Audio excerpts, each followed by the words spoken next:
Good morning mga kayabang. Ito, nasundan natin siya guys. Ayan. Ang dami niyang anak guys. 6 pieces. Wow, thank you Lord.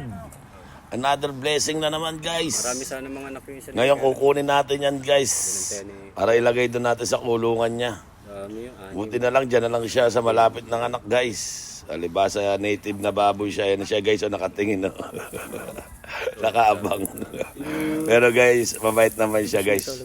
Kukunin natin yan guys. Lagyan natin sa kulungan nila. Ngayon, update ko na lang kayo bukas guys pag nasa kulungan na sila mag-iina. Ayan guys, kasi hindi natin sila pwede pabayaan dyan once na kasi kainin siya ng sawa, bayawak, what. Marami rin mga predator na kalaban nila dyan sa gubat. Kaya isa-safety natin siya guys. Thanks God, nakakita siya at nadagdagan pa siya ng 6 na pieces guys. Yan, ang kukit nila. Puro puti, tsaka isang tiger. Ang saya. Thank you Lord. Talaga naman, pag may tiyaga at mayroon kang pagdasal sa Panginoon, bibigyan ka ng blessing. Thank you Lord sa lahat.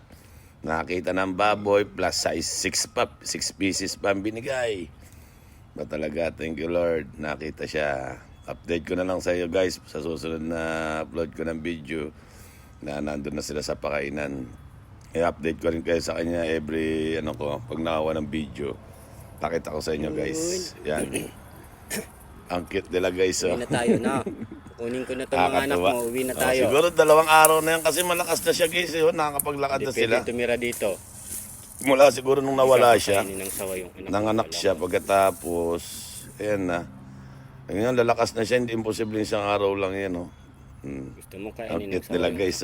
Lulusog. Alagaan natin sila guys. Wala ko, maliliit ko naman yung... Gaganda. Guys, kayo na magbigay ng 6 na pangalan nila. Ang dami nila guys. Ano yata, 6 na babae. Thank you guys. Sa susunod na video ulit guys. Bye.